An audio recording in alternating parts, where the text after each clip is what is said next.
اعوذ باللہ من الشیطان الرجیم بسم اللہ الرحمن الرحیم اللہم وفقنا لما تحب وترضى واجعل عاقبۃ امورنا خیرا ولا تکلنا الی انفسنا طرفۃ عین ابدا رب ادخلنی مدخل صدق واخرجنی مخرج صدق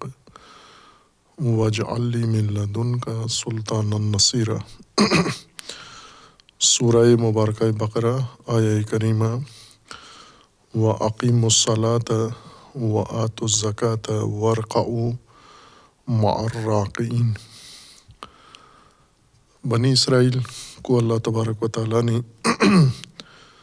جن احکام کی یاد دہانی فرمائی ہے، جن امور کی، ان میں ایک اقامت الصلاۃ ہے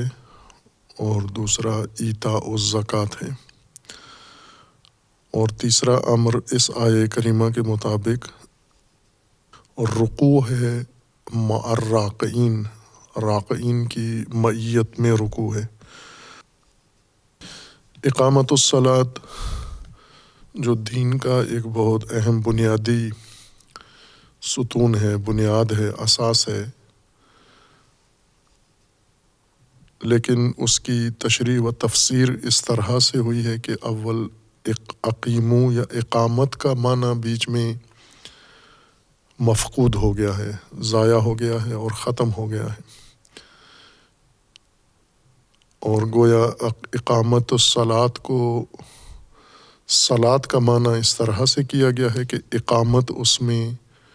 فرض ہو ہی نہیں سکتی، پھر تکلفات کے ذریعے اسے اقامت کا عنوان دیا گیا ہے۔ صلاۃ اشارہ کیا تھا کہ ایک لغوی معنی ہے صلاۃ کا، اور اسی کی بنیاد پر قرآن کریم نے لفظ کامۂ صلاۃ اختیار کیا ہے اور اس کے مطابق مومنین کی رہنمائی کی ہے، اور اس کے مصادیق میں سے ایک عبادت معینہ و مخصوصہ ہے جو یومیہ اور بعض اوقات دیگر مناسبات پہ ادا کی جاتی ہے۔ یہ عبادت صلاتی یا اقامت الصلاۃ کی تمرین و مشق کی حیثیت رکھتی ہے۔ اصل مقصود یہ ہے کہ پیروان قرآن کریم اور رسول اللہ صلی اللہ علیہ وآلہ وسلم کے پیروکار وہ اقامت الصلاۃ کریں اپنی زندگی میں، یعنی صلاتی زندگی گزاریں، اور اس کی تمرین اور اس کی مشق روزانہ ان کو کرنی ہے۔ صلاۃ میں ہر باب میں بحث ہوئی ہے، علماء نے صلاۃ بمعنی نماز، اس کے متعلق فقہی بحث بھی کی ہے، اور اس سے متعلق عرفانی بحث بھی کی ہے، اور بیشتر صلاۃ کے معنوی پہلو کی طرف زیادہ توجہ دی گئی ہے، اور صلاۃ، اقامہ صلاۃ کو منحصر نماز میں کیا گیا ہے، پھر نماز کے اندر بھی نماز کے معنوی پہلو کو مہم، اہم وہ قرار دیا گیا ہے، یعنی مقاصد نماز میں سے اور حکمت نماز میں سے یا صلاۃ میں سے معنوی امور کو قرار دیا گیا ہے کہ گویا اقامت الصلاۃ کا جو ظاہری عمل ہے، جسمانی عمل ہے یا جمعی اور اجتماعی عمل ہے، یہ فقط ایک اوزاری حیثیت رکھتا ہے، اور اصل مقصود اس عمل کے ذریعے معنوی مقام تک رسائی ہے۔ خوب ایسے ہے، ہم اس میں تردید نہیں کر سکتے، اور وہ معنوی اثرات و معنوی درجات تمام عبادات کے اندر پائے جاتے ہیں، مختص نہیں ہیں نماز کے ساتھ یا اقامت الصلاۃ کے ساتھ؟ اقامت الصلاۃ میں بالخصوص وہ پہلو جو معنوی امور کے طور پر ذکر کیے جاتے ہیں اکثر عام لوگوں کے لیے قابل فہم نہیں ہیں۔ ان حقائق تک یا ان مقامات و معنویات تک پہنچنے کے لیے نماز کے معنوی مقامات انسان کو بہت کافی علمی دسترس حاصل کرنا پڑتی ہے۔ کئی علوم پر انسان کو عبور حاصل ہو تو نماز کے یہ معنوی پہلو سمجھنے کے قابل ہوتا ہے، بلکہ شاید ایک متوسط درجے کا عالم بھی ان مقامات کو سمجھنے سے قاصر و عاجز ہو۔ اور ظاہر ہے کہ انسان جس چیز کو سمجھ ہی نہیں سکتا اس تک پہنچنا انسان کے لیے ممکن نہیں ہوتا۔ جس چیز کی طرف متوجہ ہی نہیں ہے وہاں تک رسائی بھی اس کے لیے ممکن نہیں ہے۔ اکثر لوگ جو نماز پڑھتے ہیں ان مقامات سے غافل ہوتے ہیں، اگر انہیں بتائے جائیں تو بھی کم لوگ فیصد کے لحاظ سے دیکھیں تو اگر ہم کہیں 1 یا 2% لوگ معنوی مقامات کی طرف متوجہ ہو جاتے ہیں تو یہ بھی شاید مبالغہ شمار ہو۔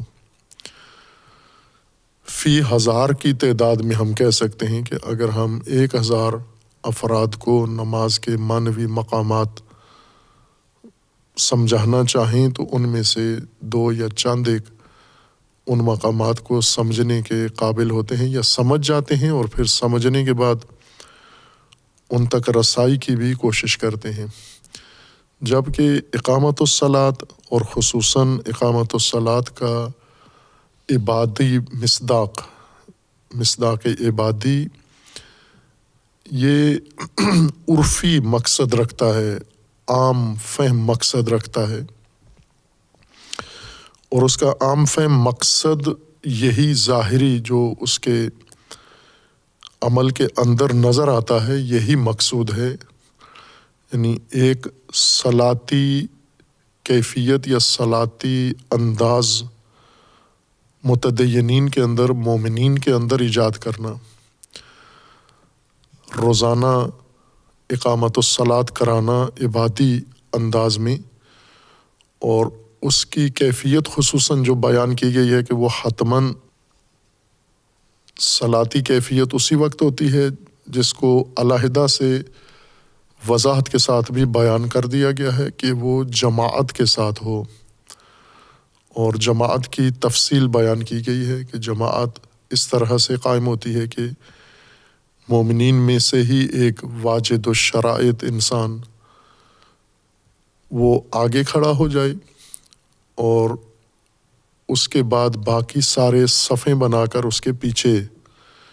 اتصال کے ساتھ، ترتیب کے ساتھ، نظم کے ساتھ کھڑے ہوں، اور تمام عبادی عمل اس اگلے انسان کی پیروی میں انجام دیں، اس کی اتباع میں اور اس کی اقتداء کریں، یعنی جیسے وہ کرتا ہے، جس انداز سے وہ انجام دے رہا ہے اسی انداز سے یہ بھی انجام دیں۔ یعنی ایک تو یہ ہے کہ انسان چونکہ اپنی معمولات زندگی کے لحاظ سے خواہ نخواہ مختلف مقامات پر معمولات میں مشغول ہوتے ہیں، کوئی گھر میں ہے، کوئی بازار میں مصروف ہے، کوئی اپنی دکان پر ہے، کوئی اپنے دفتر میں ہے، کوئی اپنے کارخانے میں ہے، کسی صنعت کی مقام پر ہے، کوئی معلم ہے، کوئی متعلم ہے، مختلف قسم کے مشاغل روزانہ کے معمول کے لوگوں کے ہوتے ہیں۔ ان تمام مشاغل سے انہیں ہٹا کر روزانہ 5 دفعہ اکٹھا کرنا یہی مقصد ہے، یہ ظاہری مقصد ہے اور عام فہم اور قابل فہم مقصد ہے۔ اس کے لیے انسان کو کسی تخصص کی ضرورت نہیں ہے، دیگر علوم کا سہارا نہیں لینا پڑتا۔ معمولات میں مختلف جہاد میں مشغول لوگ، مختلف افکار میں مصروف لوگ، مختلف امور میں مصروف لوگ، ان سب کو ان معمولات سے وقفہ دے کر ایک کچھ مختصر وقت کا وقفہ انہیں دیا جاتا ہے کہ اس مصروفیت کو چھوڑ دیں اور آ کر سارے اکٹھے ہوں عبادت گاہ میں یا مسجد کے اندر اکٹھے ہوں۔ یہ اجتماعیت، یہ جمع ہونا، یہ صلاتیت ہے۔ اس عبادت کے اندر یہ صلاتیت کا رکن ہے، اس وجہ سے اس عبادت کو صلات کہتے ہیں۔ اکٹھے ہوں، پھر اکٹھے آ کے اپنی اپنی علیحدہ علیحدہ عبادت نہیں کرنی، بلکہ ایک نظم کے ساتھ، جماعت کے ساتھ جماعت تشکیل دینی ہے، جس میں امام معین ہو آگے، اور یہ اس امام کے مقتدی بن جائیں۔ اب یہ جو آگے شخص کھڑا ہوتا ہے امام، یہ انہی میں سے ہے، انہی جیسا ہے، اسی گاؤں کا ہے، اسی شہر کا ہے، انہی کا رشتہ دار ہے، اور کئی حوالوں سے یہ لوگ ممکن ہے یہ بھی اسی جیسے ہوں، علمی درجات کے لحاظ سے، زہد و تقوی کے لحاظ سے، فہم و فراست کے لحاظ سے، مختلف پہلوؤں سے ممکن ہے یہ اسی جیسے ہوں، یا ممکن ہے اس سے بھی بہتر ہوں، مثلا فہم و فراست میں، تجربات میں، سن میں، عمر میں، مہارتوں میں اور فہم میں، یہ ممکن ہے اس آگے کھڑے ہوئے شخص سے بہتر ہوں یہ، لیکن پھر بھی انہیں ان پہلوؤں کے باوجود انہیں اس کے پیچھے مقتدی بن کر کھڑا ہونا ہے۔ اور اس شخص نے ان کے، وہ کوئی بھی ہو سکتا ہے، وہ روزانہ بدل بھی سکتا ہے، یوں نہیں کہ حتماً ایک معین امام ہو، وہ روزانہ ان میں سے البدل بن سکتے ہیں۔ مثلا فرض کر رہے ہیں اگر ایک محلے میں 100 آدمی ہیں، یہ 100 آدمی 5 وقت مسجد میں اکٹھے ہوتے ہیں، تو 100 کے 100 میں شرائط موجود ہیں اقامت الصلاۃ کی، جو کم از کم شرائط ہیں وہ ان سارے 100 افراد میں پائی جاتی ہیں، تو ان 100 میں سے کوئی بھی آگے کھڑا ہو جائے، کوئی طے نہیں ہے کہ حتماً ان میں سے ایک امام معین کیا جائے اور ساری اقامت نماز اس کے اقتداء میں ہو، کوئی بھی کھڑا ہو جائے آگے۔ لیکن جب بھی انہوں نے مسجد میں آنا، ایک تو اکٹھا ہونا ہے، اپنے اپنے کارخانے میں، اپنی دکان پہ، اپنے گھر میں اقامت الصلاۃ نہیں کرنا، نماز ہو جاتی ہے گھر میں، اقامت الصلاۃ نہیں ہوتی۔ اقامت الصلاۃ کے لیے انہیں ان مقامات سے ایک نقطے پر مسجد میں اکٹھا ہونا ہے، اور پھر اکٹھے ہو کر عبادت کو صلاتی انداز میں بجا لانا ہے۔ اور صلاتی ترتیب یہ ہے کہ جماعت ہو، جماعت کا طریقہ یہ ہے کہ ایک امام ہو جائے اور باقی اس کے پیچھے مقتدی ہوں، اس کی اقتداء کریں۔ دوسرے دن دوسرا یہ کام کر سکتا ہے اگر شرائط اس کے اندر پائی جاتی ہوں جو ذکر کی گئی ہیں۔ خوب یہ عمل خود اقامت الصلاۃ اسی عنوان پر منطبق ہوتا ہے۔ نماز کئی شکلوں میں، یعنی تعظیم، تکریم اور خضوع، خشوع، یہ جو خصوصیات ہیں عبادت کی، یہ اکیلے شاید بہتر انسان انجام دے سکتا ہے۔ اگر جماعت میں نہ ہو، تنہا ہو، اپنے گھر کے اندر ہو، تو ممکن ہے بعض افراد بہتر معنوی طور پر نماز میں اپنا ذہن حاضر رکھ سکیں، دل حاضر رکھ سکیں، حضور قلبی کے ساتھ پڑھیں۔ خوب یہ ساری خاصیتیں انفرادی طور پر شاید بہتر ہوں، چونکہ جب اجتماع ہوتا ہے اور وہ اجتماع بھی اگر بڑا ہو اور مختلف قسم کے لوگ اس کے اندر شامل ہوں،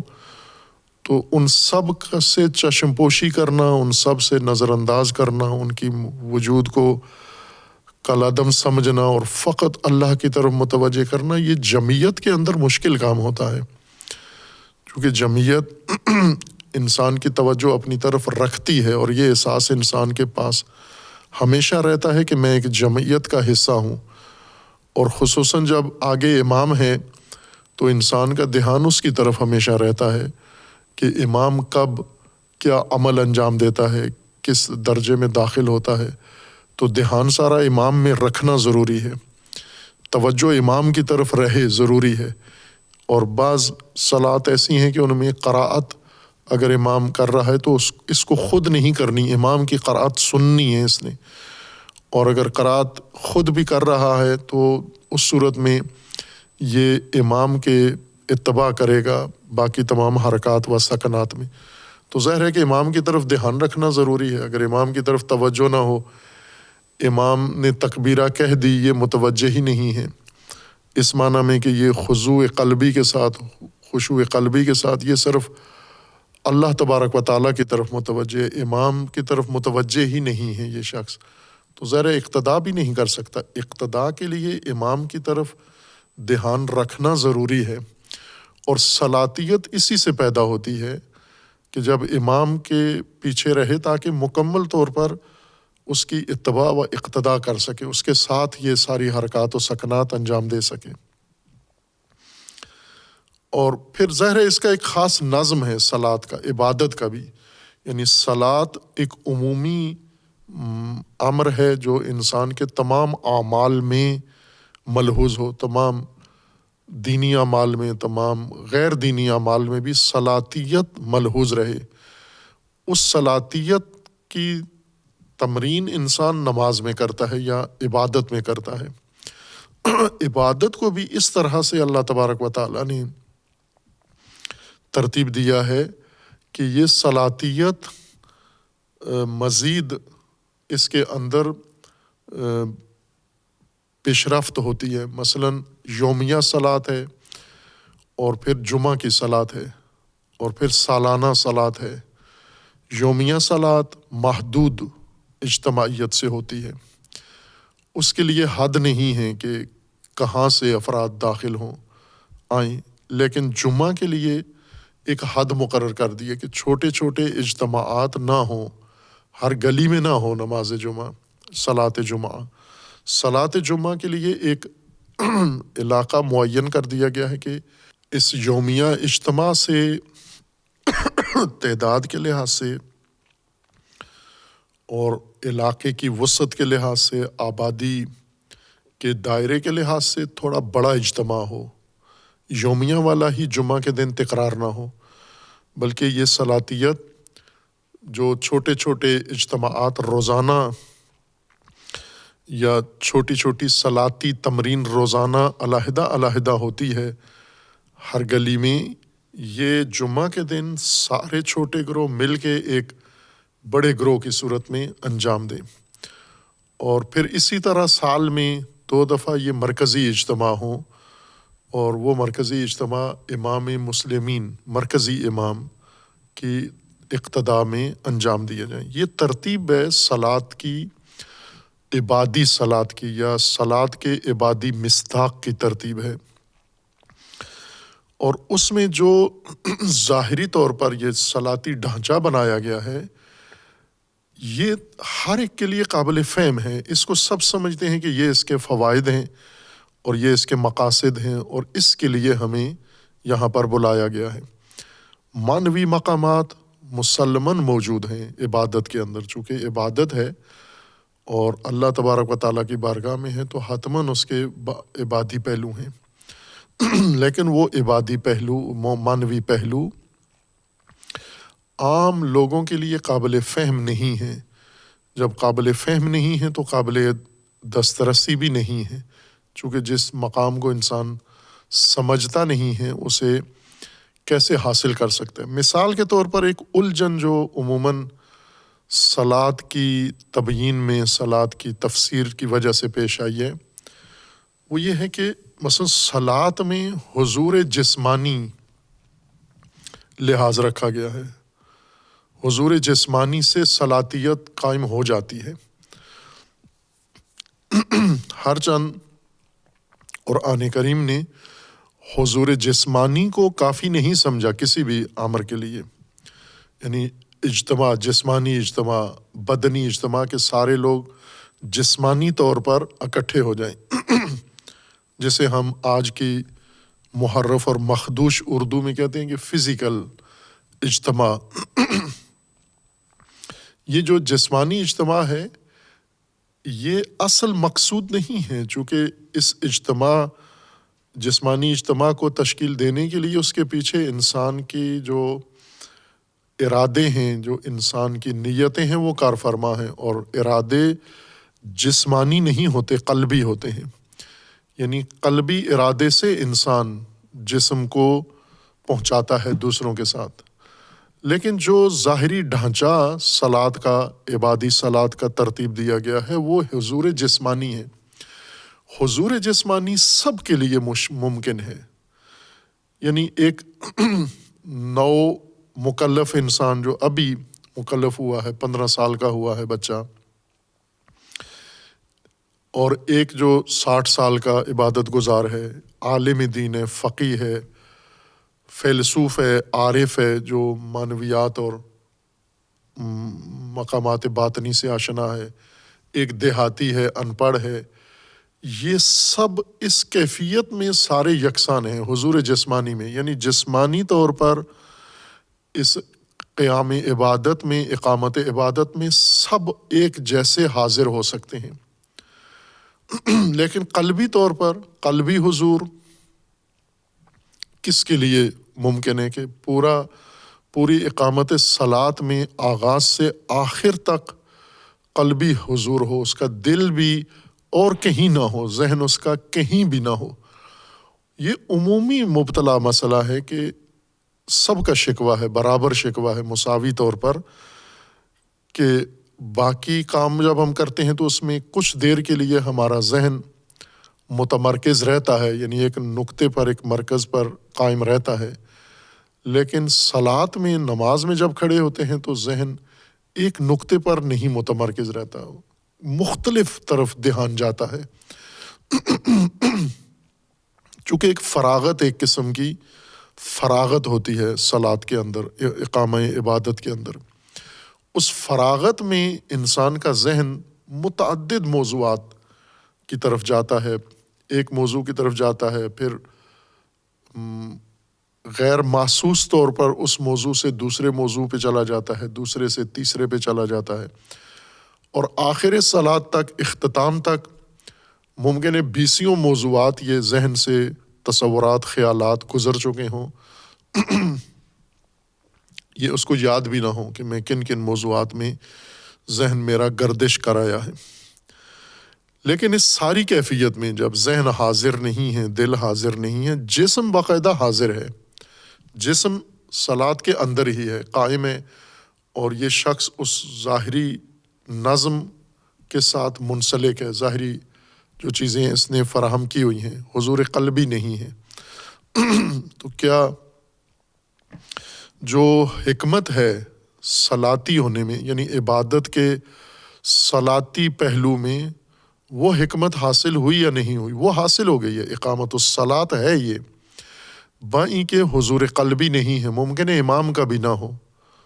امام بھی انہی میں سے ایک ہے، امام اکثر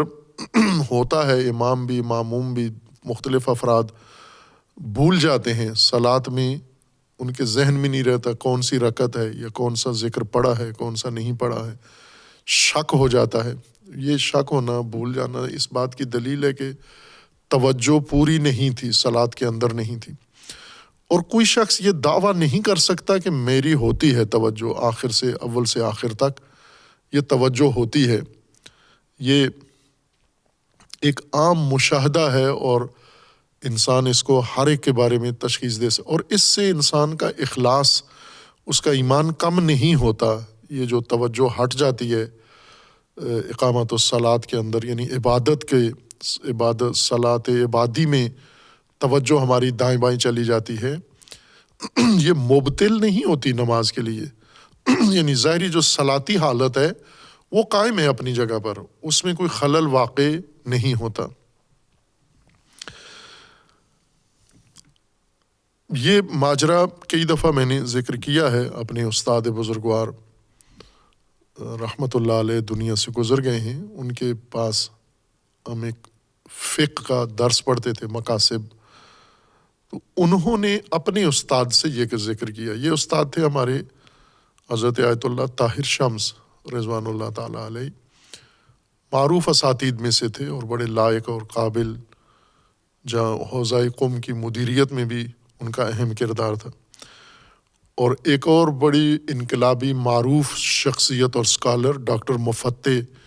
محمد مفتح، یہ دونوں کلاس فیلو تھے، ایک استاد کے پاس خصوصی درس پڑھتے تھے۔ تو خود انہوں نے یہ واقعہ سنایا کہ میں اور آغا مفتح جس استاد کے پاس پڑھتے تھے، یہ ہمیں درس پڑھا کے عصر کے وقت درس پڑھاتے تھے، پھر اس کے بعد وہیں پر حضرت معصومہ سلام اللہ تعالیٰ علیہا کے مزار میں نماز مغرب کے لیے بیٹھ جاتے تھے۔ مغرب سے پہلے ہی چند منٹ درس ختم کر کے وہاں بیٹھ جاتے تھے۔ انہوں نے وہ نشاندہی بھی کی، وہاں پر بہت ہی معروف تاریخی شخصیت علامہ قطب راوندی کا مزار ہے، اس کے ساتھ ٹیک لگا کے بیٹھ جاتے تھے وہ۔ اور لوگ زائرین آتے، چونکہ صفِ نماز کی بچھی ہوتی تھی، کچھ دیر بعد نماز مغرب قائم ہونی تھی حرم میں اور جمعیت زیادہ ہوتی تھی، تو لوگ کبھی کبھار، یہ سید بھی تھے، بزرگ بھی تھے، مسن بھی تھے اور بڑے نورانی تھے، تو لوگ مسائل پوچھنے بھی ان کے پاس آ جاتے تھے۔ تو جو ان کو وقت ملتا تھا درس کے بعد، وہ لوگوں کے شرعی مسائل بھی بتاتے تھے، زائرین جو بھی آ جاتے، عورتیں مرد۔ تو کہا کہ ہم بھی اسی طرح استاد درس پڑھ کے استاد کے ساتھ ہی وہاں بیٹھ جاتے نماز مغرب کے لیے کہ بعد جماعت پڑھیں ہم۔ اس دوران ایک دن یہ اتفاق رونما ہوا کہ ان کے پاس، ہمارے استاد کے پاس ایک شخص آیا اور اس نے آ کر سوال کیا کہ حاج آغا، میرا ایک مسئلہ ہے جو آپ رہنمائی فرمائیں، میں اس میں بہت پریشان ہوں۔ تو انہوں نے پوچھا کیا مسئلہ ہے؟ تو اس نے کہا کہ نماز کے اندر میرا ذہن حاضر نہیں رہتا، دل حاضر نہیں رہتا، حضور قلبی نہیں رہتا، دائیں بائیں نکل جاتا ہے۔ بہت کوشش کرتا ہوں اپنے نفس کو تلقین کر کے، اور کوشش کرتا ہوں کہ آج پوری نماز میں ذہن کو حاضر نماز میں ہی رکھنا ہے، اللہ کی طرف متوجہ ہو جیسے آپ لوگ بتاتے ہیں، لیکن آج تک ایک دفعہ بھی مجھ سے ہو نہیں سکا۔ یہ سوال پوچھتے ہی وہ استاد زار و قطار رونے لگے، آوازیں نکال کے، جیسے کوئی کسی جنازے پہ فریادیں کر کے رو رہا ہوتا ہے، ہائے ہائے کر کے رونے لگے۔ یہ شخص بہت پریشان ہوا اور ہم بھی دیکھ رہے تھے کہ کوئی بات تو اس نے ایسی نہیں کی رونے والی۔ وہ خود بھی بہت حیران تھا کہ میں نے کیا پوچھ لیا کہ اتنی اذیت ہوئی ان کو۔ باہر کے وہ کافی روئے اور احساسی ہو گئے۔ جب تھوڑا سنبھلے تو اس شخص نے معذرت کرنا چاہی کہ میں نے غلطی کر دی ہے، مجھ سے گستاخی ہو گئی ہے، کوئی بے ادبی ہو گئی ہے، آپ کو میں نے دل آزاری کی ہے آپ کی۔ تو انہوں نے فرمایا نہیں، یہ میرے رونے کی یہ وجہ نہیں ہے، رونے کی یہ وجہ ہے کہ یہ جو تو نے پوچھا ہے یہ تو خود میرا درد بھی یہی ہے۔ ساری عمر گزر گئی ہے، 2 رکعت حضور قلب کے ساتھ نہیں پڑھ سکا۔ ظاہر ہے ان کا تو کوئی اور مشغلہ بھی نہیں تھا سوائے عبادت و درس کے، یعنی یہ طبقہ 24 گھنٹے مصروف اسی کام میں رہتا ہے، کسب و کاروبار نہیں کرتے، لین دین تجارت نہیں کرتے، باقی دنیاوی امور سے بہت دور لوگ ہوتے ہیں۔ اور وہ بھی فرما رہے ہیں کہ میرے لیے بھی یہ مشکل ہے، 2 رکعت حضور قلب میں آج تک نہیں پڑھ سکا۔ تو نے تو میری دکھتی رگ چھیڑ دی ہے، میں تو خود اس درد میں مبتلا ہوں، حسرت میں۔ تو مجھ سے پوچھنے آیا ہے کہ میں تجھے رہنمائی کروں جبکہ خود اس میں مبتلا ہوں۔ خب یہ ہر ایک کی کیفیت ہے۔ ان ہمارے اساتید کے استاد بزرگوار نے بتا دیا اس سوال کرنے والے کو، باقی بتاتے نہیں ہیں، ورنہ مبتلا سارے ہیں، کوئی دعویٰ نہیں کر سکتا کہ ہم قادر ہیں تمام نمازیں حضور قلب کے ساتھ پڑھیں ہم۔ اور بعض تو اس کو الجھن بنا لیتے ہیں، حضور قلبی کو الجھن بنا لیتے ہیں، یعنی حضور قلبی کی کوشش کرتے رہتے ہیں جس سے ان کا نماز کی طرف بالکل دھیان ہی نہیں ہوتا۔ جیسے ایک چھوٹا بچہ شرارتی جو نیا چلنا پھرنا شروع کرتا ہے، کسی جگہ ٹکتا نہیں ہے کسی محفل میں، تو اس کی ماں مجلس میں اس کو لے کر آتی ہے، مجلس کا ایک جملہ نہیں سن پاتی، اس کا سارا دھیان بچہ کنٹرول کرنے میں ہے، وہ کبھی اٹھ کے بھاگتا ہے، کبھی دائیں نکل جاتا ہے، کبھی بائیں چلا جاتا ہے، کبھی چھیڑتا ہے، کبھی شور کرتا ہے، وہ ایک جملہ بھی نہیں سن پاتی کہ کس موضوع پر مجلس ہو رہی ہے۔ ممکن ہے 2 گھنٹے وہ مجلس میں بیٹھی ہو، اسے نہیں پتا کس نے پڑھی ہے، کیا پڑھا ہے، وہ ساری توجہ بچہ کنٹرول کرنے میں رہی۔ خب یہ ایک عمومی حالت ہے، الجھن ہے کہ یہ بچہ کنٹرول، نماز میں ہم بچہ کنٹرول کرنے میں لگے رہتے ہیں، جو کوشش کرتے ہیں حضور قلب کی، لیکن بیشتر تو کوشش بھی نہیں کرتے، متوجہ بھی نہیں ہوتے، بلکہ اسی معمول کے مطابق، عادت کے مطابق صلاۃ پڑھ کے فارغ ہو جاتے ہیں۔ اور پھر جب یہ متوجہ ہوتے ہیں کہ ہمارا تو قلب حاضر ہی نہیں تھا، مایوسی بھی ان پر طاری ہو جاتی ہے کہ بے فائدہ نمازیں ہیں۔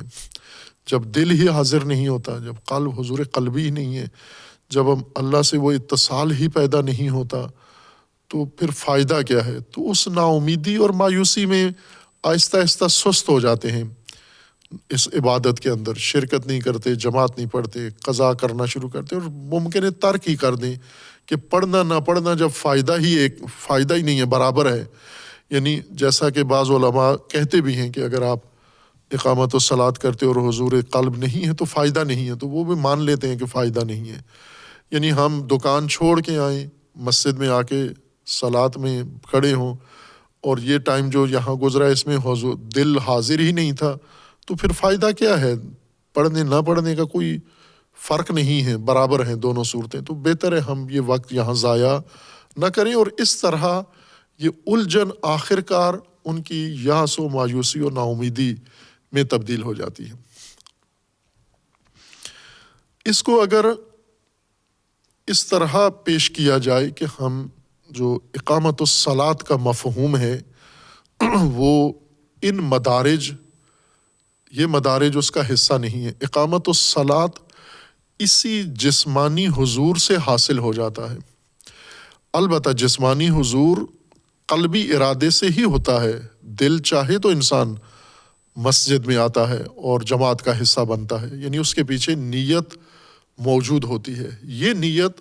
لے کے جب انسان آتا ہے تو یہ نیت کافی ہے، چونکہ اس صلاتیت کا، اجتماعیت کا حصہ بن گیا ہے انسان۔ اور اصل جو مقصود تھا ان سارے لوگوں کو اکٹھا کر کے، جو حالت دین چاہتا ہے، اللہ تبارک و تعالیٰ کا ارادہ ہے کہ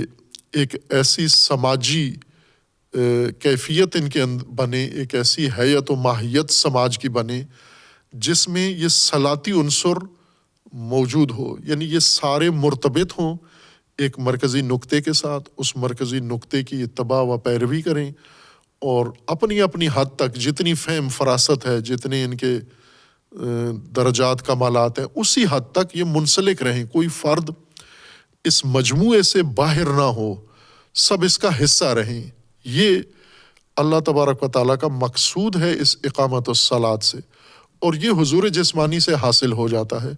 اور حضور جسمانی سے جو مقصد حاصل ہوتا ہے وہ ہرگز کمتر نہیں ہے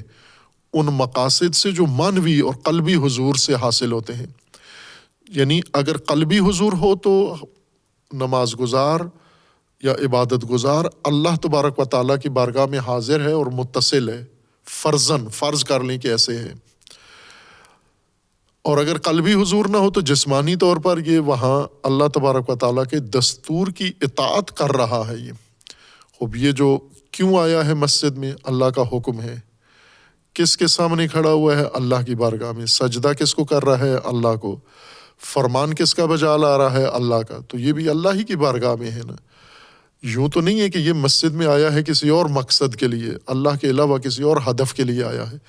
یہ جو حضور جسمانی ہے اس کا، یہ بھی اللہ ہی کی خاطر ہے۔ یعنی اس کو پوچھیں کہ کیوں آئے ہو، کس نے بھیجا ہے، کس کے کہنے پر آئے ہو؟ اللہ کے کہنے پر آئے ہیں۔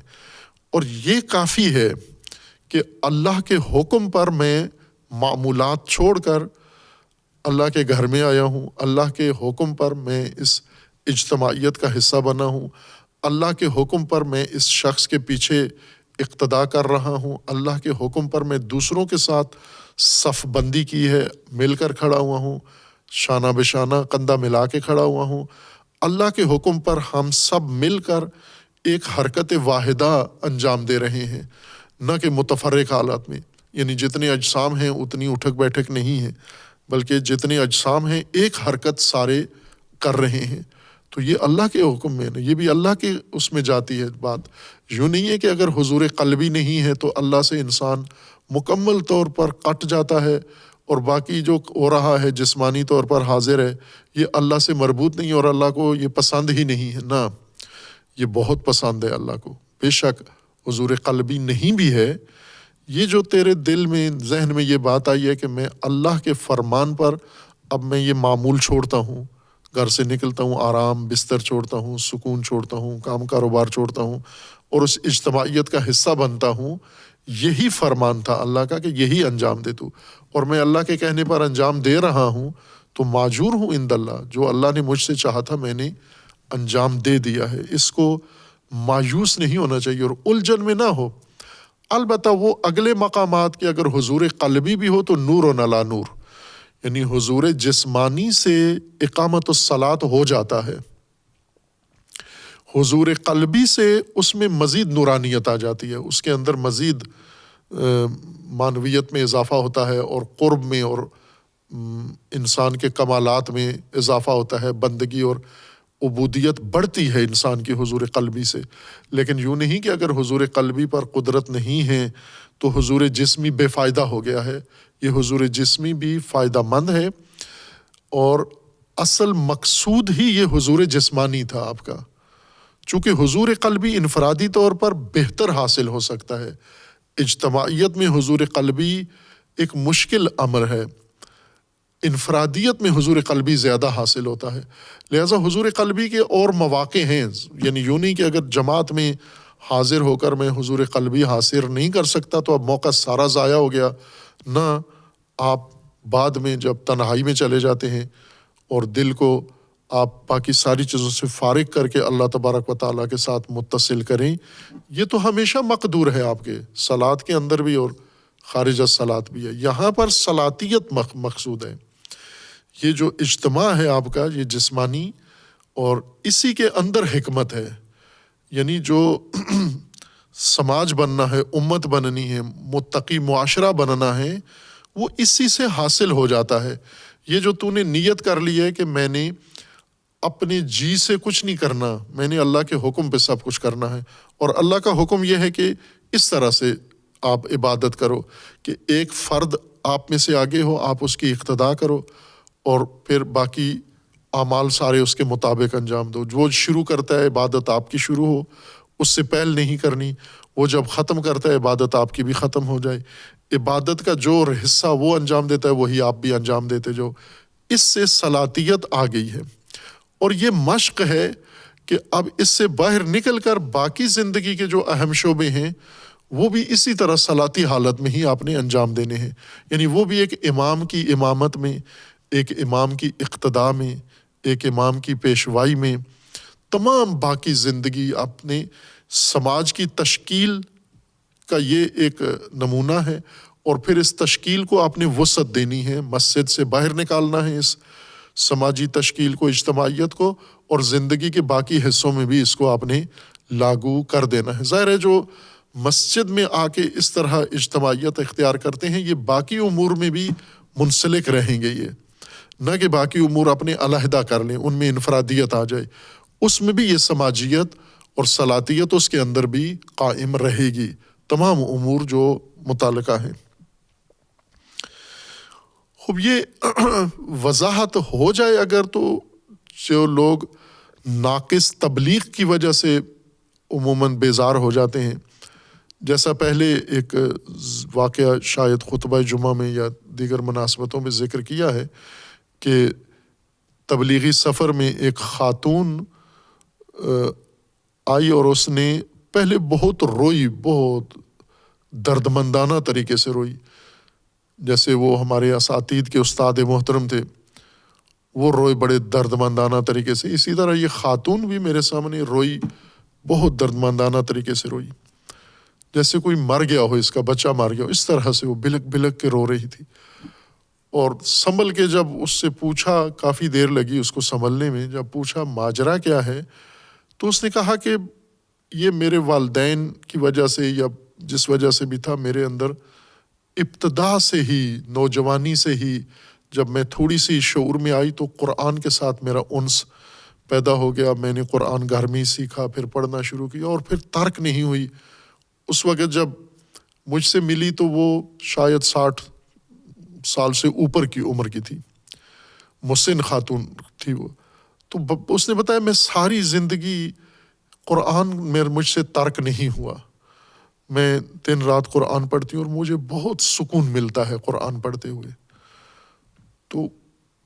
میں نے کہا یہ تو رونے کی بات نہیں ہے، اچھی بات ہے آپ قرآن پڑھتی ہیں. کہا رونے کی بات یہ ہے کہ اس دفعہ محرم میں ایک ذاکرہ آئیں، وہ پڑھی ہوئی تھیں اوضاع علمیہ سے، اور انہوں نے اپنی مجلس میں جب پڑھے تو میں نے کہا مجھے شوق تھا تو میں بھی ان کے پاس چلی گئی اور بتایا مجھے قرآن کا اتنا شوق ہے. تو میں نے انہیں کہا ذرا سنیے میرا قرآن کہ میں کیسے پڑھتی ہوں. تو میں نے تھوڑا سا سنایا تو وہ برہم ہو گئیں، اور بعد میں مجلس بھی اسی پر پڑھی انہوں نے، اور انہوں نے کہا کہ تو اس قرآن پڑھنے سے جیسا تو پڑھتی ہے تو اور کوئی جہنم میں جائے یا نہ جائے تو مسلماً جہنمی ہے، جتنا غلط تو قرآن پڑھتی ہے. تو اس نے کہا کہ کیا غلطی؟ تو اس نے کہا تیرے مخارج ٹھیک نہیں ہیں، ادائیگی حروف کی ٹھیک نہیں ہے. مثلاً جیسے ملتے جلتے الفاظ ہیں، جیسے ضاد ہے، زے ہے، زال ہے، اس میں فرق ہی نہیں ہے تیرا. سواد اور سین ایک جیسا تو تلفظ کرتی ہے، اور اس سے تو قرآن کے معنی ہی بگڑ جاتے ہیں، قرآن درہم برہم ہو جاتا ہے. وہ جو قرآن نہیں پڑھتے، جو قرآن پڑھنا جانتے ہی نہیں ہیں، وہ جہنم میں نہیں جائیں گے. یہ جو سین سواد غلط پڑتی ہے تو وہ بیچاری اتنی مایوس تھی کہ اب ایک طرف سے ساری عمر کا ساتھ ہے میرا قرآن کے ساتھ، چھوڑ بھی نہیں سکتی، اور دوسری طرف سے رلاتی یہ چیز ہے کہ ساری عمر کی قرآن خوانی میرے کسی کام نہیں آئی، ساری ضائع ہو گئی، اور اب میں سیکھ بھی نہیں سکتی یہ مخارج، عربی ادائیگی. تو میں تو قرآن پڑھتی تھی نجات کے لیے، یہ تو الٹا ہو گیا، قرآن تو مجھے جہنم لے جائے گا. باہر کے وہی افسوس ہوا بہت کہ ناقص تبلیغ، ناقص تفہیم سے کس قدر مایوسی لوگوں کے اندر پیدا ہوتی ہے کہ جب ہم نہ سمجھتے ہوں قرآن کو اور بنیادی معارف کو، تو یہ چھوٹی چھوٹی چیزیں اہمیت دے کر ثانوی چیزوں کو ہم لوگوں کو دین سے باہر کر دیتے ہیں. یہ صلاتی الجھن جو ہے یہ سب کے اس میں مبتلا ہیں کہ ہم جو صلاۃ پڑھتے ہیں یہ تو کل عدم نہ ہونے کے برابر ہے. نہ، جو آپ نے اللہ کے حکم کے مطابق اگر کیا ہے تو بہت بڑا کام کیا ہے آپ نے، اس سے مایوس نہ ہوں، اور جماعت کے ساتھ حاضر ہوئے ہیں اور اپنی زندگی کا وتیرہ بنا لیا ہے. اور یہ جو صلاتیت ہے، جماعت ہے، یہ مسجد اور نماز کے حد تک نہیں ہے. اس جماعتیت نے اور اس صلاتیت کو آپ نے وسعت دی ہے، باقی تمام زندگی کے شعبوں پر بھی اس کو پھیلایا ہے آپ نے. تو اس کا مطلب یہ ہے کہ آپ نے اقامت الصلاۃ کیا ہے، آپ کی صلاۃ اقامت ہو چکی ہے، چونکہ آپ صلاتیت آپ کی زندگی میں آ گئی ہے. یہ نظم، یہ اجتماعیت، یہ سماجیت اور یہ اقتداء، یہ امامت، یہ سب جو اللہ کا حکم ہے کہ انسانی معاشرہ اس طرح سے چلے اور بنے، وہ آپ نے کر دکھایا ہے، اور اس میں شمولیت آپ کی ہو گئی ہے، اور جو معنوی اجر ہے وہ آپ کے لیے محفوظ ہے. اول یہ کہ اس عبادت کا یا دیگر تمام عملی زندگی کا اجر یہیں دنیا میں ہی انسان کو مل جاتا ہے. اجر اخروی اس حقیقت کا نام ہے جو بنتا دنیا میں ہے، ظاہر آخرت میں ہوتا ہے. وہ تمام امارت جو اجر اخروی ہے وہ یہاں تشکیل پاتی ہے، یہیں پر. لہٰذا آپ جو اقامت الصلاۃ کر رہے ہیں، اس اقامت الصلاۃ سے یوں نہیں کہ یہاں بے فائدہ ہے، یہ اقامت الصلاۃ میری دنیاوی زندگی سے اس کا کوئی اثر ظاہر نہیں ہو رہا، موت کے بعد نہریں اور حوریں اور دودھ اور فلاں شکلوں میں ملے گا. نہ، یہیں پر ابھی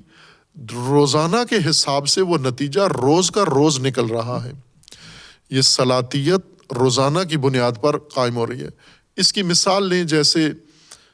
پہلے بھی مثال دی ہے کہ اگر ایک عام سا جوان، کلنڈرا جوان جب فوج میں بھرتی ہوتا ہے اور اس کی فوجی تربیت شروع ہوتی ہے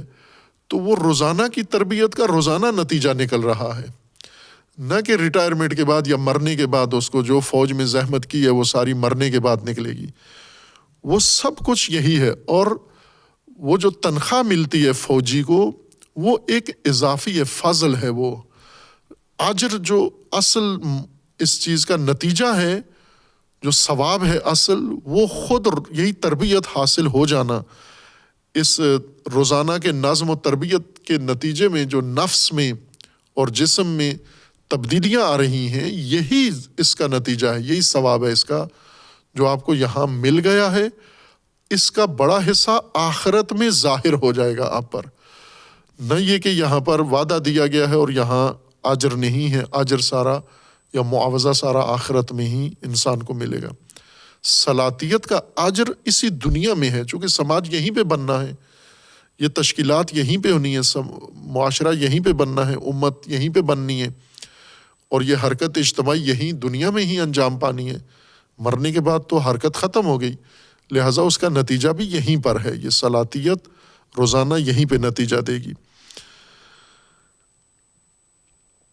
اس کے بعد جو دوسرا حکم ہے وہ بھی اسی طرح کی صورتحال کا شکار ہے، وَأَقِیمُوا الصَّلَاةَ وَآتُوا الزَّکَاةَ، یعنی بنی اسرائیل کو ایک یاد دہانی ایتاء زکوٰۃ کی کرائی جا رہی ہے، یعنی پورا اسلام، دین اسلام ان پر پیش کیا جا رہا ہے، ایمان، قرآن، نبی اکرم صلی اللہ علیہ وآلہ وسلم کی نبوت، خاتمیت، اس سب کی طرف دعوت انہیں دی جا رہی ہے، اور اس دوران وہ حق شناسی، حق بینی، حق گوئی کی بھی تلقین کی جا رہی ہے انہیں، اور جو رسول اللہ صلی اللہ علیہ وآلہ وسلم کو اللہ تبارک و تعالیٰ نے ایک ہدایت کا پورا مکمل نظام عطا کیا ہے، اور رسول اللہ صلی اللہ علیہ وآلہ وسلم تمام طبقات کو وہ نظام پیش کر رہے ہیں۔ جو شخص بھی مسلمان ہوتا ہے، خواہ وہ یہود ہو اور مسلمان ہو، وہ نصارہ میں سے ہو اور مسلمان ہو، یا بت پرست ہو اور مسلمان ہو، کوئی بھی شخص کسی بھی سلسلے سے پہلے تعلق رکھتا تھا، کفار میں سے تھا، مشرکین میں سے تھا، ملحدین میں سے تھا، لیکن اب جب اسلام کے دائرہ میں آیا ہے تو رسول اللہ نے اس کو ایک ہی پیغام دیا ہے، نہ کہ مشرکین اگر مسلمان ہو تو ان کو یہ آداب سکھانے ہیں، یہود اگر مسلمان ہو تو یہ آداب سکھانے ہیں، یا مسلمان کے گھر میں مسلمان پیدا ہو تو اس کو یہ آداب سکھانے، ایک دین ہے سب کے لیے، اور وہ ایک نظام کی صورت میں پیش کیا جا رہا ہے۔ لہٰذا جو پہلے مسلمان ہو چکے ہیں انہیں بھی یہی دین بتایا، اقیموا الصلاۃ وآتوا الزکاۃ، اور یہود کو یا بنی اسرائیل کو بھی یہی پیش کیا جا رہا ہے کہ آپ بھی یہ مکمل نظام اختیار کریں، وَأَقِیمُوا الصَّلَاةَ وَآتُوا الزَّکَاۃَ۔ قرآن کریم نے یہ جوڑ، ایک ترکیب بنائی ہے نظام کے بنیادی اصولوں کی، اور بیشتر آیات کے اندر یہ ثلاثی ترکیب ہے، یعنی سے بودی اور سے پہلو، تین پہلو ترکیب ہے، یہ تین ضلعی ترکیب ہے، ایمان، اقامت الصلاۃ و ایتاء الزکوٰۃ۔ البتہ بعض جگہ پر اس ثلاثی ترکیب کے ساتھ کوئی چوتھی چیز بھی مناسبتوں سے ملحق کی گئی ہے، اور بعض جگہ پر اس ترکیب میں سے دو کا ذکر ہوا ہے، بعض جگہ پر تینوں کا باہم ذکر ہوا ہے، لیکن اس سے کوئی فرق نہیں پڑتا، چونکہ اصل جو قرآن کریم نے بنیادی ترکیب بنائی ہے وہ ان تین چیزوں کی، ایمان، اقامت الصلاۃ اور ایتاء الزکوٰۃ۔ البتہ یہ تینوں ظاہر ہے ابدیت کے بعد ہیں، یعنی ابدیت کے ہی مراحل ہیں، اطاعت کے، کہ جب انسان آمادہ ہو جاتا ہے، معبد بن جاتا ہے، سرکشی، معصیت، تمرد چھوڑ دیتا ہے اور ارادہ کر لیتا ہے کہ میں نے اللہ تبارک و تعالیٰ کے نظام کے مطابق زندگی گزارنی ہے،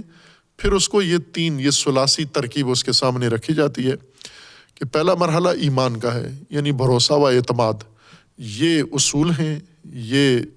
راستے ہیں، یہ قواعد ہیں، یہ ضوابط ہیں، یہ امور ہیں، ان پر اعتماد کرنا ہے، بھروسہ کرنا ہے، یہ پہلی چیز ہے۔ بھروسہ عملی بھروسہ کرنا ہے، یعنی آپ جو زندگی گزارو گے آپ وہ ان چیزوں پر انحصار کر کے اپنی زندگی کا اعتماد کر کے ان چیزوں پر پھر آپ آگے بڑھو گے۔ مثلا ہم اس کو مسافر کے ساتھ تشبیہ دیں، اور تشبیہ شاید لفظ درست نہ ہو بلکہ حقیقتاً ایسا ہی ہے کہ قرآن کریم نے دینی اس ہدایت کے سفر اور اس پہ چلنے والے کو مسافر ہی فرض کیا ہوا ہے، یعنی یہ بھی ایک سفر ہے حقیقی، نہ کہ فرض ہے بلکہ حقیقی ایک مسافر ہے جو پیدائش سے سفر شروع کرتا ہے ہدایت کا، تکامل کا، اور پھر آخری منزل موت تک ایک مرحلہ اس کا طے کرتا ہے، اور لقاء اللہ تک آخری درجہ اس سفر کا اس کو درپیش ہے۔ ہم زمینی مسافر کی مثال لیں کہ ایک مسافر جب آمادہ ہوتا ہے کسی جگہ جانے کے لیے تو سب سے پہلا مرحلہ یہ ہے کہ آپ نے کس وسیلہ سفر کو اختیار کرنا ہے، سہارا لینا ہے۔ آپ گاڑی میں جاؤ گے، آپ ٹرین میں جاؤ گے، آپ جہاز پہ جاؤ گے، آپ کے پاس اپنی گاڑی ہے، آپ کے پاس پبلک ٹرانسپورٹ کی گاڑی ہے، آپ کے پاس کوئی عمومی نقل و حمل کا وسیلہ ہے، کسی دوست کے ذریعے سے جاؤ گے۔ سب سے پہلی چیز یہ تشخیص دینی ہوتی ہے مقصد کے تعین کے بعد کہ مجھے وہاں پہنچنا ہے اتنی مدت میں، اتنے وقت میں۔ اب اس وہاں پہنچنے کے لیے سب سے پہلے انسان یہ اختیار کرتا ہے کہ میں جاؤں گا کیسے، کس کے سہارے جاؤں گا۔ جس چیز کا سہارا لیتا ہے انسان اسی کو ایمان کہتے ہیں۔ ایمان اسی اعتماد و اطمینان کا نام ہے، اور روزمرہ ہم اس ایمان کے ساتھ ہی سارے کام کر رہے ہوتے ہیں۔ مثلا کسی انسان نے کام کاروبار کرنا ہے تو سب سے پہلے ایمان کا مرحلہ طے کرتا ہے کہ اعتماد و بھروسہ و سہارا کس چیز کا لینا ہے۔ میں نے پیسے کا سہارا لینا ہے، دوستوں کا سہارا لینا ہے، پارٹنر کا سہارا لینا ہے، حکومت کا سہارا لینا ہے، بینکوں کا سہارا لینا ہے۔ یہ جو سہارا لے کے آگے کام شروع کیا ہے اسی کو قرآن ایمان کہتا ہے۔ لیکن فرق یہ ہے کہ اس ایمان کے متعلقات اللہ تبارک و تعالیٰ نے بیان فرمائے ہیں کہ آسمانی کتابیں ہیں، اللہ تبارک و تعالیٰ کی حاکمیت ہے، الوہیت ہے، ان چیزوں پر اعتماد کر کے اب آپ زندگی کا آغاز کریں سفر۔ دوسری چیز، جب بھروسہ کر لیا، ایمان لے آئے اور ایمان کا مرحلہ طے کر لیا تو اب آپ نے اقامت الصلاۃ کرنا ہے۔ اور تیسری چیز ایتاء الزکوٰۃ ہے۔ ایتاء الزکوٰۃ بھی اقامت الصلاۃ جیسا ہی اس کا حال ہوا ہے۔ ایتاء الزکوٰۃ کا ترجمہ و تفسیر تمام مذاہب و مسالک اور فرقوں کے اندر ایک ہی ہوئی ہے، اور وہ مال سے، اپنے اموال میں سے، معین اموال میں سے کچھ حصہ نکالنا حکم شرعی کے مطابق، اس کو زکوٰۃ کہتے ہیں۔ عشر نکال دینا یہ زکوٰۃ ہے، یا معین چیزیں ہیں کہ ان غلات میں سے آپ نے گندم، جو، کشمش، کھجور میں سے اگر اس کا نصاب اتنا ہو، مقدار اتنی مقدار میں یہ غلہ آپ کے پاس اکٹھا ہو جائے تو اتنی مقدار نکال دینا یہ زکوٰۃ ہے۔ اگر آپ کے پاس سونا چاندی اتنی مقدار میں ہو تو اتنی مقدار اس سے نکال دینا اس نصاب میں سے، یہ زکوٰۃ ہے۔ اسی طرح اگر آپ کے پاس حیوانات ہیں، بھیڑ بکریاں ہیں، گائے ہیں، اونٹ ہیں، تو آپ نے اتنی مقدار ان میں سے، اور ان کی بھی شرائط ہیں کہ وہ چرتے ہوں، نہ چرتے ہوں، کھاتے ہوں، باڑے کے اندر ہوں، پالتو ہوں، ان کو کیسے آپ سنبھال رہے ہوں، وہ ساری اگر شرائط ہیں۔ چرنے والے اگر جانور آپ کے پاس ہیں جو چراگاہوں میں جا کر چرتے ہیں اور آپ الگ سے انہیں گھر میں کچھ نہیں کھلاتے باندھ کے، تو اتنی تعداد میں اگر اونٹ ہو تو اتنی اونٹوں کے اوپر ایک اونٹ نکالنا ہے، اتنی مقدار میں گائے ہوں تو یہ نکالنا ہے، اتنی مقدار میں آپ کے پاس بھیڑ بکریاں ہوں تو یہ نکالنا ہے۔ یہ اموال ہیں آپ کے، ان اموال میں سے معین نصاب میں سے اتنی مقدار نکالنا، یہ زکوٰۃ دینا ہے۔ یہ سب نے اس کا یہ معنی کیا۔ جیسے اقامت الصلاۃ کا مطلب نماز ہے، یعنی عبادت معینہ، اور عرض کیا تھا کہ اقامت الصلاۃ کا ایک وسیع معنی ہے، عمومی معنی ہے، اس کے مصادیق میں سے ایک عبادت ہے۔ عبادت، صلاتی عبادت اس کے مصادیق میں سے ہے، اقامت الصلاۃ میں سے۔ اور اس مصداق کا بھی حکم قرآن میں آیا ہے، یعنی بہت ساری آیات اس مصداق کے بارے میں ہیں۔ باوجود اس کے کہ ان میں اقامت الصلاۃ ہوا ہے، عنوان عام استعمال ہوا ہے، لیکن مقصود یہی فرد ہے وہاں پر، اور اس کے احکام بیان ہوئے ہیں، جیسے یا ایھا الذین آمنوا اذا قمتم الی الصلاۃ، جب آپ اٹھو نماز کے لیے ارادہ کرو تو فاغسلوا وجوہکم، یہاں پر صلاۃ سے مراد یہی عبادی فرد ہے، مصداق مراد ہے، چونکہ قرینہ موجود ہے، قرینے نے معین کر دیا ہے کہ اقامت الصلاۃ سے عبادی صلاۃ مقصود ہے۔ اسی طرح ایتاء الزکوٰۃ بھی ایک عام وسیع مفہوم ہے،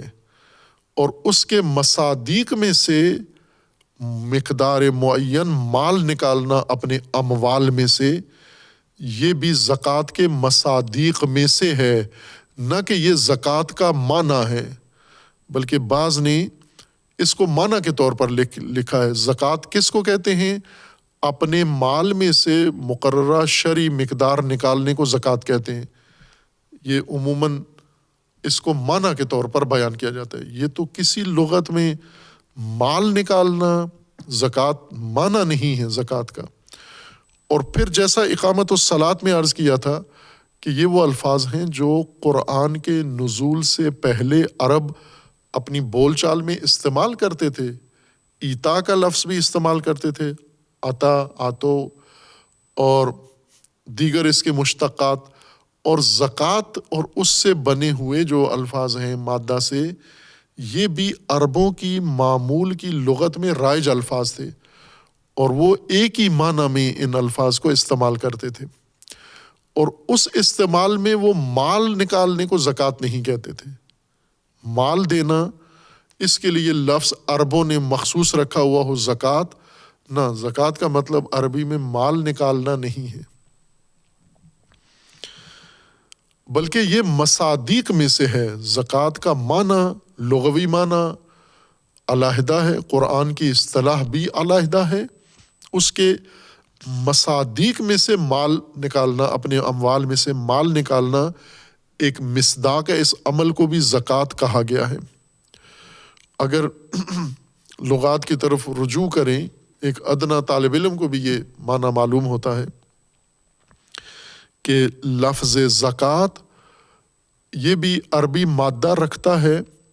زے کاف واو، زکوا،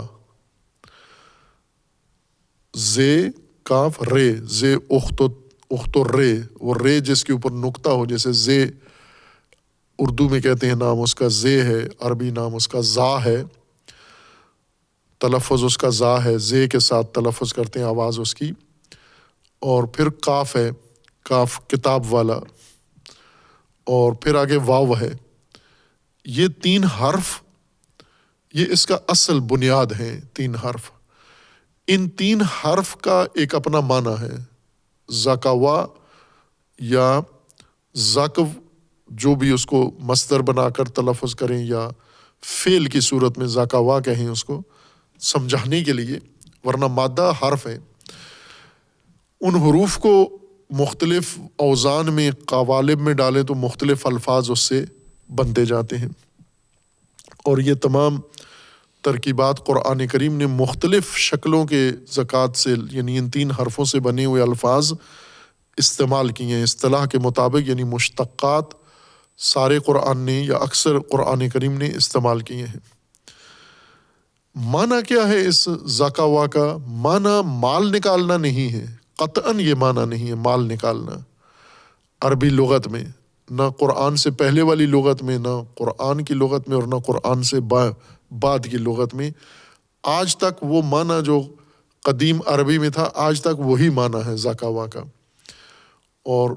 زکوا کا مطلب ہوتا ہے، جس طرح اکثر اہل لغت نے بھی اس کو ذکر کیا ہے،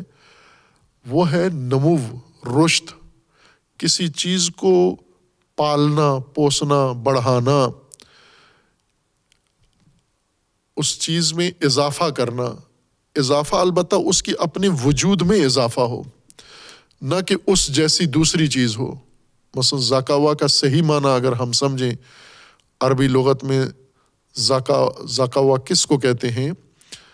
جیسے پودا ہے، یہ پودا جب گاڑا جاتا ہے، بیج مثلاً، اس بیج سے پودا نکل رہا ہے، اس عمل کو زکاوا کہتے ہیں۔ یعنی یہ پودے، بیج کے اندر سے پودے کا نکلنا، اس کے لیے مخصوص لفظ ہے نبت، نبات ہے، یعنی بیج سے پودا نکلنا یہ نبت ہے۔ زمین جو چیز بیجوں سے نکال کے باہر نکال دیتی ہے کونپل، اس کو نبت کہتے ہیں، اس لیے پودوں کو نباتات کہتے ہیں۔ اور یہ عمل انبات ہے، زمین کا بیج سے، بیج کے اندر موجود صلاحیت، قابلیت، استعداد جو پودے کی ہے، زمین اس کو کھول کے اپنے کیمیاوی عمل سے اور اس کو باہر نکال دیتی ہے، یہ انبات ہے۔ انبات اس وجہ سے کہتے ہیں کہ زمین اندر چھپی ہوئی دھسی ہوئی چیز کو باہر نکال دیتی ہے۔ اب یہ جو چیز نکلی ہے، یہ کونپل، معمولی سا ایک سبز سا تنکا سا سوئی ایک باہر آئی ہے۔ اب اس کا روز اگر ہم جائزہ لیں تو روزانہ اس میں اضافہ ہوتا جا رہا ہے، بڑھتی جا رہی ہے، پرورش اس کی ہو رہی ہے، اس کا قد بڑھ رہا ہے، اس کا پتے بڑھ رہے ہیں، اس کی شاخیں بڑھ رہی ہیں، اور ایک مختصر مدت میں یہ ایک درخت بن جاتی ہے۔ یہی چیز، یہی کونپل جو سوئی معمولی سی نکلی تھی، یہ بڑھنا، اس کا پنپنا، اس کا رشد کرنا، اس کا نمو کرنا، اس کو عربی اصطلاح میں زکاوا کہتے ہیں، جس سے زکوٰۃ کا لفظ بنا ہے۔ زکوٰۃ یعنی پرورش، اسی شے کی پرورش جو شے وجود میں آئی ہے، اسی کی پرورش، اسی میں اضافہ، اسی کی بڑھوتری، اسی کو پالنا اور اس کو بالیدہ کر کے ایک درجے تک پہنچا دینا، یہ معنی ہے، اصل لغوی معنی ہے۔ عرب اس معنی میں اس کو استعمال کرتے تھے۔ پودے اگتے ہیں جب، تو یہ بڑھتے ہیں، بعض انسان کی نگہداری میں بڑھتے ہیں، بعض طبعی طور پر بارشوں سے اور ہواؤں سے اور روشنی سے بڑھتے ہیں، لیکن جو بھی بڑھ رہا ہو، اصل میں یہ پودا، اس کا تزکیہ ہو رہا ہے، یعنی اس کا پرورش ہو رہی ہے، اس کی نمو ہو رہی ہے۔ اور نمو جس طرح ہم اصطلاحات میں بھی ہے اور لغت میں بھی ایک ہی معنی میں ہے، لفظ نمو، مثلا موجودات کو، مخلوقات کو عموماً کہا جاتا ہے کہ کچھ نامیاتی چیزیں ہیں، نامی ہے، یہ وجود نامی ہے۔ عام اردو میں بھی یہ لفظ استعمال ہوتا ہے، نامیاتی۔ کچھ اور قسم کی مخلوقات، کچھ اور قسم کے اجسام کے مقابلے میں انہیں نامیاتی موجود کہا جاتا ہے۔ نامیاتی یعنی نمو کرنے والے، جن کے اندر ہی ایک خاصیت ہے نمو کی۔ بس خاک میں نمو نہیں ہے، پتھر میں نمو نہیں ہے، دھاتوں میں نمو نہیں ہے، لیکن پودوں میں نمو ہے، اور جانداروں میں نمو ہے، حیوانات میں نمو ہے، انسان میں نمو ہے۔ یہ جو نمو پاتے ہیں، نمو کی اصطلاح یہ ہے کہ نمو سے مراد یعنی وہ اجسام، وہ موجودات جو طبعی طور پر ان کے جسم کے تینوں پہلو ایک تناسب کے ساتھ بڑھتے رہتے ہیں۔ تین پہلو یعنی ان کا طول، ان کا عرض اور ان کی گہرائی، عمق، ان کا طول، عرض اور عمق، یہ ایک تناسب کے ساتھ بڑھتے رہتے ہیں۔ اس کو نمو کہتے ہیں۔ اگر کسی چیز کا ایک ہی پہلو بڑھ رہا ہو، اس کو نمو نہیں کہتے۔ مثلا جیسے صنعت میں ہوتا ہے کہ سریا بناتے ہیں لوہا پگھلا کے، تو ایک لمبائی صرف اس کی بڑھتی رہتی ہے، یا ایک دوسری چیز ہے اس کی چوڑائی بڑھتی رہتی ہے، یا انسان بسا ہوگا یا جانور موٹا ہوتا رہتا ہے۔ یہ موٹا ہونا نمو نہیں ہے۔ نمو کہتے ہیں تین پہلو، جسم کے تین بنیادی طبعی پہلو ہیں۔ ایک طول ہوتا ہے جسم کا، دوسرا عرض ہوتا ہے یعنی لمبائی چوڑائی، اور گہرائی۔ یہ تینوں تناسب کے ساتھ، طول کو جتنا بڑھنا چاہیے اتنا بڑھ رہا ہے، اور چوڑائی جتنی بڑھنی چاہیے اتنی بڑھ رہی ہے، اور گہرائی جتنی ہونی چاہیے اتنی تناسب کے ساتھ اس جسم میں طبعی طور پر پیدا ہو رہی ہے۔ اس کو اصطلاح میں نمو کہتے ہیں۔ اور زکوٰۃ کا مطلب نمو ہے، یعنی جو چیز وجود میں آئی ہے، اب اس کو پھیلنا ہے، اس کو بڑھنا ہے، اس کو اس حالت میں نہیں رہنا، بلکہ اس کو مسلسل رشد کرنا ہے، اور نامیاتی چیز کی طرح یہ نمو کرتی جائے گی۔ خوب، ان میں سے کچھ چیزیں ایسی ہیں جو انسان کا فریضہ ہے ان کو نمو دینا. جیسے کچھ چیزیں طبیعت ہے، جیسے نیچر کہتے ہیں ہم، کہ طبیعت یا زمین خود نمو دیتی رہتی ہے. جو چیز زمین سے اگتی ہے اللہ تبارک و تعالیٰ نے ایک طبعی نظام بنایا ہوا ہے، وہ نظام سارا اس کو خود نمو دے رہا ہے. لیکن کچھ چیزیں ایسی ہیں جن کو انسان نے نمو دینی ہے. انسان اگر دے نمو تو وہ نمو کریں گی، اگر انسان نمو نہ دے ان کو تو وہ نمو نہیں کرے گی. جیسے لفظ استعمال کرتے ہیں اردو میں نشو و نما. نشو پیدا ہونے کو کہتے ہیں، پیدائش کو، نما بڑھنے کو کہتے ہیں. نشو و نما، نش یعنی انشاء سے ہے، پیدا ہونے کو پیدائش کو کہتے ہیں، اور نمو پیدا ہونے کے بعد پنپنے کو، پھلنے پھولنے کو اور بڑھنے کو کہتے ہیں. یہ نشو و نما انسان کے ہاتھوں سے جس چیز کو ملے وہ علیحدہ چیزیں ہیں. کچھ طبیعت کے ذمہ ہیں، نیچر کے ذمہ ہیں، اور کچھ انسان کے ارادے اور انسان کے عمل اور انسان کی تدبیر سے کچھ چیزوں کو نمو ملنی ہے. جو چیزیں طبعی طور پر ہیں وہ انسان کے ذمہ نہیں ہیں، وہ بھی زکوٰۃ ہی ہو رہی ہے. مثلا زمین جتنی چیزیں اگا رہی ہے، تزکیہ کر رہی ہے،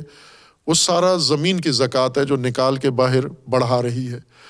انسان کا جو عمل ہے وہ مثلا اعراب بھی انسان کے عمل کو کہتے تھے کہ یہ زکوٰۃ ہے، یعنی پھیلا رہا ہے. اس کو جو چیز ملی ہے تھوڑی سی، اس نے اس کو بڑھا دیا ہے، بہت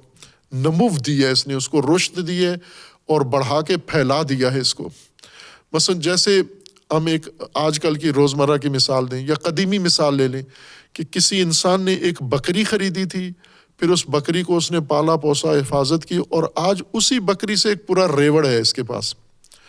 یا کسی انسان کو آپ نے 1 کلو بیج دیا تھا، آج اس کے پاس ٹنوں اور منوں کے حساب سے غلہ موجود ہے. اسی طرح کسی انسان کو چھوٹی سی جگہ دی تھی، اس نے محنت کر کے وہاں پر اس کو پھیلا کے ایک بڑا رقبہ آباد کر دیا ہے. کوئی چیز جو چھوٹے پیمانے سے انسان کے سپرد کی گئی ہو اور انسان نے اسے محنت کر کے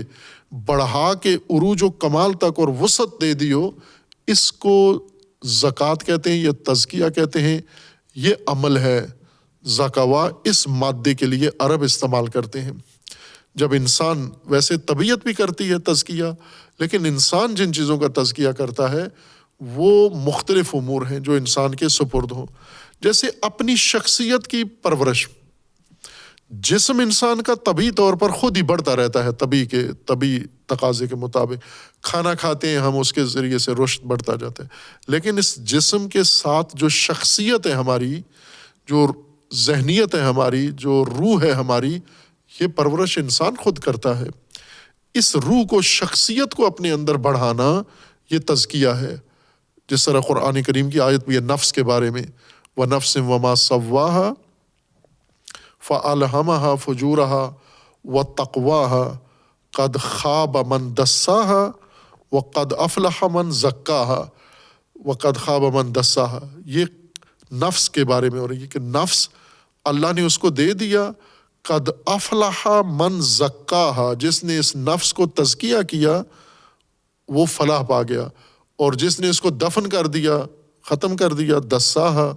دفنا دیا، پرورش نہیں دی، وہ تباہ ہو گیا، وہ ہلاک ہو گیا. تو ایک چیز جو زکوٰۃ کی انسان کے اندر ہے وہ انسان کی اپنی شخصیت ہے. اور پھر دوسری چیزیں جو سماجی امور ہیں انسان کے، کہ اپنے سماج کو انسان نے ایک نقطے سے اس کو آغاز کر کے پھر اس کو نمو دینی ہے، پھیلانا ہے. یہ زکوٰۃ ہے. مثلا کسی انسان کو آپ 1 کنال جگہ اس کے حوالے کریں اور وہ اس جگہ کو محنت کر کے، کوشش کر کے اور ایکڑوں میں اس کو تبدیل کر دے، یہ دراصل اس نے تزکیہ کیا ہے. یہ زکوٰۃ ہے، اس نے رشد دی ہے اس چیز کو. اور یہ ہر سطح پہ ایک عمومی معنی ہے. اس میں سے ایک مصداق اس کا مال بڑھانا ہے. انسان کا مال بڑھانا، اپنا مال کو بڑھوتری دینا، پھیلانا، نمو دینا، اس کو بھی زکوٰۃ کہا گیا ہے. یعنی مال بڑھانے کے لیے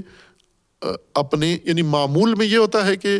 اگر اپنے مال میں اضافہ کریں کوئی چیز تو اس کو کہتے ہیں مال بڑھ گیا ہے، اور مال سے کچھ نکالیں تو کہتے ہیں گھٹ گیا ہے. قرآن نے اس کے الٹ دونوں اصطلاحیں استعمال کی ہیں. ربا کو کہا ہے یہ نقصان ہے، اس سے مال کم ہوتا ہے، اور زکوٰۃ مال ادا کرنے سے مال بڑھتا ہے۔ اس کو بعد میں وضاحت کریں گے کہ قرآن کی اصطلاح اس معمول کے تصور سے مختلف کیوں ہو گئی ہے۔ کیا قرآن نے اپنی الگ اصطلاح بنائی ہے یا واقعاً ایسے ہوتا ہے کہ ربا سے کمی آتی ہے اور زکوٰۃ سے اضافہ ہوتا ہے؟ یہ بعد میں بیان کریں گے۔ صلی اللہ علی محمد وآلہ الطیبین۔